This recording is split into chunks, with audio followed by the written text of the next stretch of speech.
Coming up in the news, residents encouraged to say no to an increase in electricity rates. A mother looking to spread awareness about child abuse. And it is official, face-to-face learning set to resume at public schools in January. The Bahamas Tonight, the Northern Edition, starts now. This is the Bahamas Tonight, Northern Edition.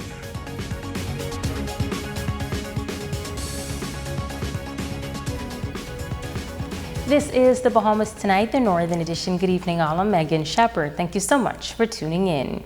Topping news tonight, Grand Bahama showing signs of economic recovery as the island city center is poised for a turnaround with a major investment. A major food store chain is projected to revitalize the downtown area within the coming months. Ramiko Knowles has the details. Construction has begun at Solomon's new location in the downtown Freeport area, the location that previously housed Winn-Dixie. Company representatives say the new 20,000 square feet store will feature Solomon's neighborhood format and will add approximately 40 new jobs to the Freeport economy. AML Foods Limited announced back in July that it has signed a long-term lease secured for up to 30 years to reopen Solomon's Freeport. Establishing a network of smaller neighborhood food stores is a key element in AML's expansion strategy that aims to drive group-wide sales to $250 million or more by 2030. Now, to open its newest location, AML invested some $3.5 million, which aligns with its lower capital investment goals. Officials say more than 80% of the work will be engaged by local contractors and artisans, adding that downtown location has been iconic for the Grand Bahama community in the past, and they expect that their investment will act as a catalyst for the revitalization of the area.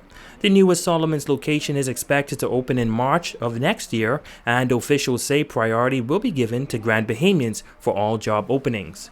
Ramiko Knowles, ZNS Network News.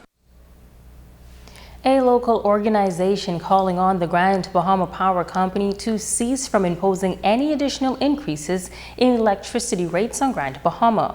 The group says Grand Bahama has endured many challenges over the past few years, including major hurricanes, and now is not the time to put any additional burden on residents. Italia Hall has more. The Coalition of Concerned Citizens says enough is enough, and they're asking all Grand Bahamians to come together to put an end to the recent proposal by the Grand Bahama Power Company to increase the electricity rates.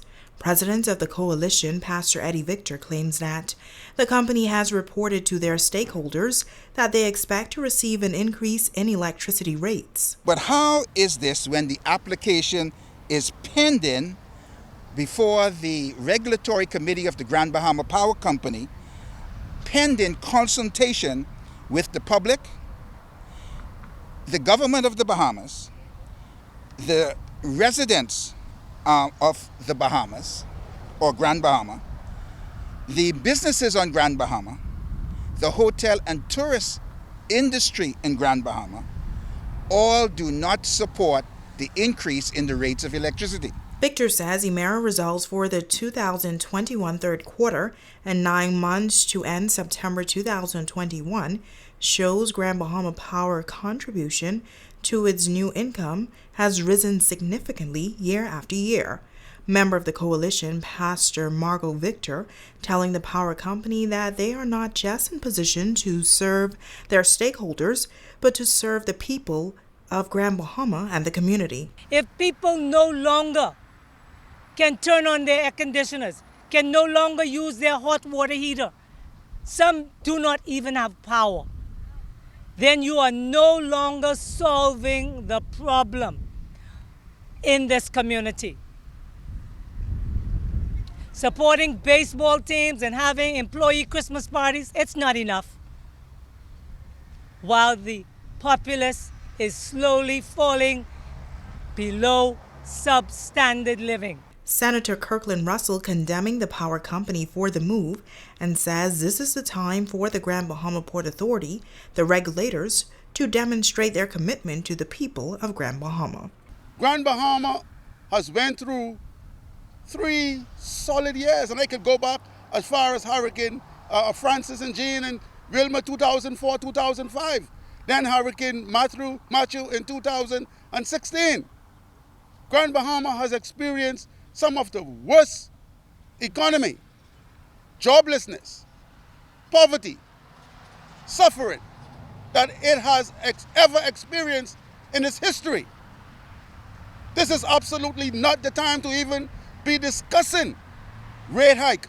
Pastor Eddie Victor is asking Grand Bahamians to reach out to the GBPA and vote no to any increase in electricity rates. At 350-9000 or email them at info@gbpa.com. Attention, regulator. Tell the regulator to vote no, vote no, vote no to any increase in the rates of electricity on Grand Bahama. Now, the organization is inviting the public to attend a virtual town meeting on Tuesday, November 23rd at 7 p.m. via Zoom and Facebook Live. During that meeting, issues will be addressed relating to the rate application and how citizens can get involved. Additionally, the Grand Bahama Power Company has agreed to appear at the town meeting to present the details of their rate application. It's Halia Hall, ZNS Network News. Now, the Grand Bahama Power Company is responding to those concerns. Director of Communications, Cleopatra Russell.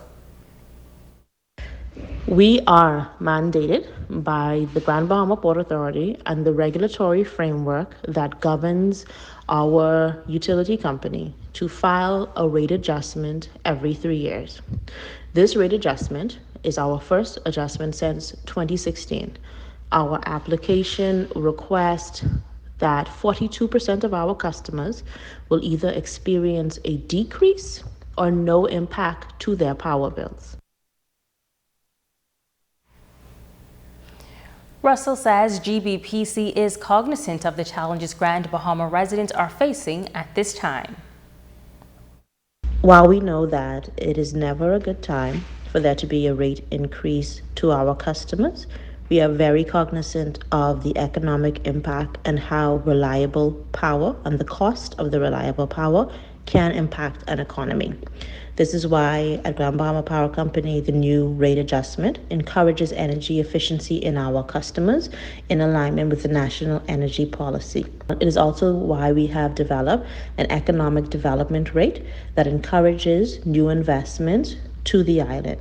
We remain committed to seeing Grand Bahama flourish. We remain committed to helping our customers better manage their energy usage.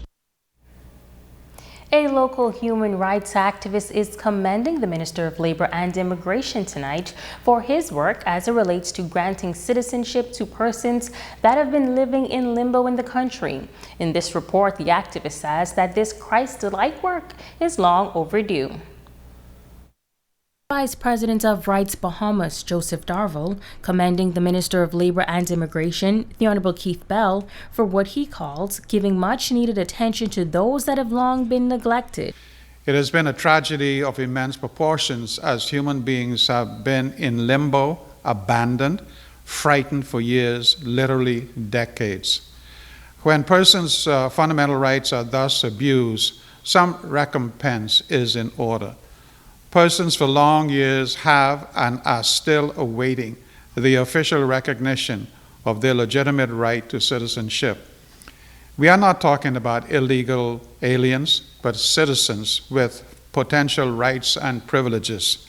Darville says that he salutes the new minister for giving this matter rapid attention and for legitimizing these new citizens. They are no longer in no man's land, but can now fearlessly have jobs, further their education, travel the world, and celebrate with tremendous joy. What a fearless coming home. Further, this conscientious minister has committed his officers to regularly, almost every week, to carry out a similar official bestowing of citizenship on many hundreds more. What an event to be celebrated, as these dear human beings can now enter the promised land and bring dignity to their beloved country.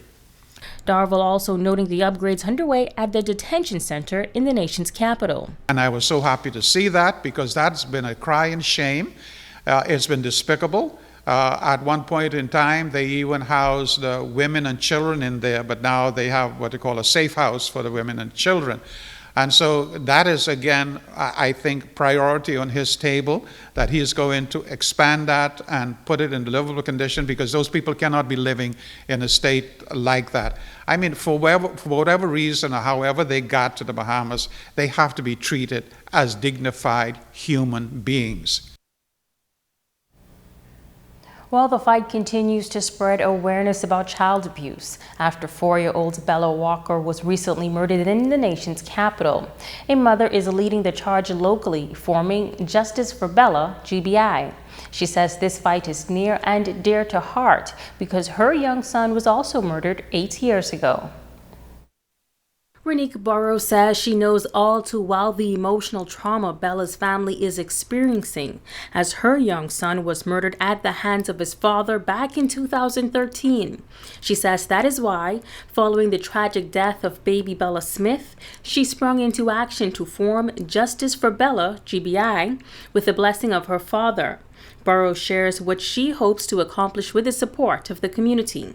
I want them to have an open sex offenders registry, as in it is open to the public, that the public can see it. I also would like to require the government to have them not to be able to work in any community where kids are involved, there parks or schools, and if so, if they do live in that community, that the community members are aware. And I would love to be able to assist parents when we are told that these kids are in abusive situations, that we can apprehend them. Me being a mother that suffered who had to suffer this, and the ordeal is exactly the same. I'm not unfamiliar. Nothing about this case, only the quote-unquote molestation was not the factor in my son's case, but everything, the blood force trauma, the incident where the mother said she had fought, my son's father told me the same thing. So everything, it opened up a wound that I thought had closing, but it's still fresh. She shares that she has been friends with Bella's father for many years and that he is a loving father who only wanted to create a better life for his children. In the near future, she says, a march will be held. I didn't want to do nothing without Bella's father's permission, and he has said we can do it as soon as he is in Freeport. He's not on the island at this time, but as soon as he's in Freeport, he wants to be a part of everything. You see, my relationship with Alex grew from, we knew each other from school, but I was there when Estonia was pregnant with Bella, and I remember when he said she had lived with him, but to my knowledge, I saw Dawn with a little girl. I did not know that was Alex's little girl until I saw her post them up, and he had her from a baby. He's an excellent father. I have never seen much young man took the initiative to take care of his daughter the way he did. You understand? And situation granted itself that, it's hard finding a job in Grand Bahama, so he went to the United States to seek employment for a better life to take care of Bella and her siblings. Burrows says she wants to be a voice for the voiceless, especially children. But she hopes her organization can be a safe haven for women as well, or anyone suffering abuse. There are many children who have been through this. I want them to believe that we care. I do care. And I am someone who knows how to feel for the mother who that feels that she's afraid, for the young girl who's getting beaten, and as she's afraid to speak out and speak up. Baby girl, baby boy, you have a voice. There are people out here who are willing to help. It took me 8 years. When I say 8 years from my son, I try to always make people aware of my situation and let them understand how it affected me. But this situation awakened, I will not allow this to die down. And if we're doing the legal way of doing things, but if it has to be, if we have to march, if we have to sit in front of Parliament, I'm willing to do all of this. So these things, it won't be swept under the rug. Referencing previous cases of child abuse and murder in the country, Public Relations Officer Sherelle Lockhart says that enough is enough and there must be stricter penalties for offenders. It is time that we have laws and penalties with teeth, with action on the books, a sex offender registry, and also for our laws to be fulfilled, completely fulfilled. We often hear about things not being the worst of the worst, and we can reference many instances like the Grand Bahama 5 boys that went missing, and you find that it's not considered the worst of the worst. So these offenders are allowed to be in Her Majesty's prison, to have 3 meals a day, to have maybe an hour to walk around the yard and so forth. But these children, their victims are gone. And it's time that we have a sex offenders registry that is armed with the penalties and guidelines needed for us to know who these perpetrators are. And it's also time for us to follow the laws on the books, and where it is such an egregious act, as I said, death, these persons, once found and proven guilty, for them to be put to death. In other news, the Minister of Education and Technical and Vocational Training, the Honorable Glenys Hannah Martin, announcing recently that public schools across the country will be returning face-to-face in January 2022. District Superintendent of Education for Grand Bahama, Bimini, and the Keys, Ivan Butler, noting that this is welcome news for teachers, students, and parents. Parents have already called and expressed their appreciation, and so we look forward to January when our students will return to school. We will invite parents to check with their schools to find out if there's any concerns what students need. Again, anything such as uniforms or books, we're not putting any pressure on parents. We just want those children in school. We know our children want to be in school, our teachers are looking forward to our children being in school, and we want our kids in school. And as to whether or not schools will be hybrid or fully face-to-face here on Grand Bahama, Butler is encouraging parents to reach out to their child's respective schools for more information regarding the model that will be used. The hybrid model works specifically for our very large schools. We do have some schools with smaller populations, and we believe those populations will be able to go face-to-face, but that again will be on an individual basis. And so we are looking forward, just happy to know that our students will return to school in January, and that will be a very good time for us here in Grand Bahama. Stay with us, there's more news right after this break.